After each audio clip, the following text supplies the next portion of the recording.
Саламатсыздар, урматтуу депутаттар, урматтуу баяндамачылар. Асыл бул мыйзам боюнча өзгөртүү кирип жаткан геномдук селекция жөнөкөй тил менен айтканда эмне пайда берет? Кандай таасир берет?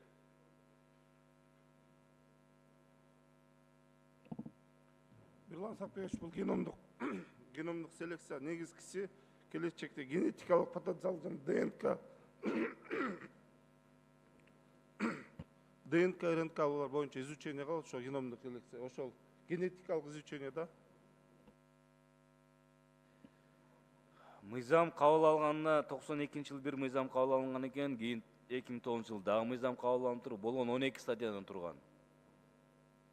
Ушул мыйзам иштеди, иштеген жокпу негизи?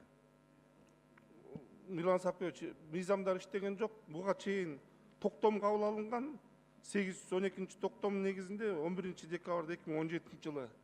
Ошол боюнча иштерди жүргүзө бермекпиз, бирок өзүңүздөр агрардык комитетте ошол жогорку кеңеш аркылуу закон мыйзам кылып кабыл алсаңар, ошол постоянно болот деп, токтом болсо кийин өзгөртүп койсо болот дегенден ошол мыйзамды иштеп чыгып, сиздердин алдыңкы карооңуздарга койгонбуз. Бизде Кыргызстанда иштеп жаткан мыйзамга ылайык биринчи беренедеги асыл тукум күбөлүгү деп. Ушул асыл тукум күбөлүгүн берүүчү барбы орган?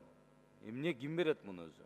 Азыркы учурда асыл тукум күбөлүгү буга чейин берилген эмес. Биз ушул Айыл чарба министрлигинин астында ушул асыл тукум күбөлүгүн даярдап атабыз. Жанагы жылкылар боюнча атайын аргымак деген өзүнчө уюм бар. Ошолор өздөрү ошол асыл тукумду аныктаачу күбөлүк беришет. Алар кандай аккредитациядан өткөнбү, эмнеге таянып берет? Аны өкмөттүн дегеле мамлекеттин салымы кандай бул боюнча? Эгерде мыйзам 2009 жылы кабыл алган болсо, бир да беренеси иштебеген болсо, бул декларативдик мыйзам мындан ары иштешине да мен көзүм жетпейт да.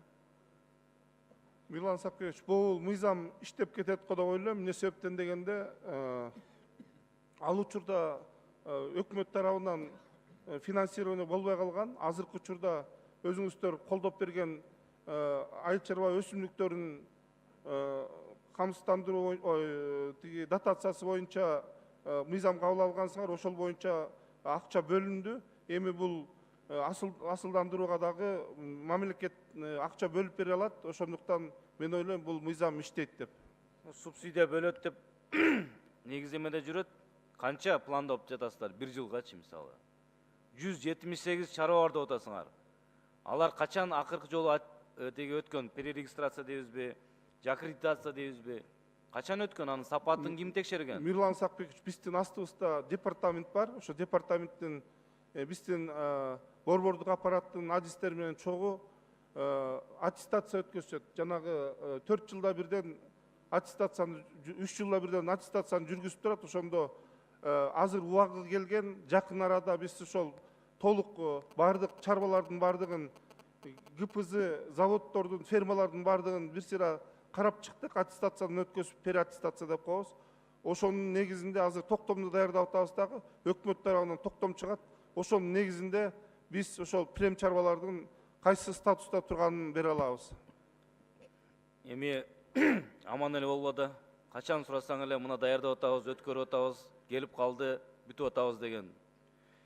92 жылы кабыл алынган мыйзам, андан 2009 жылы жаңыртылган мыйзам иштебесе ушул убакытка чейин. Мына эми даярдап атабыз деп отурсаңар, анда эмне кереги бар мыйзамды кабыл алып, кол коюп аны конкреттүү же графикти айта албасаңыз, 178 чарба качан өткөн акыркы жолу? Эмнеси бар анын?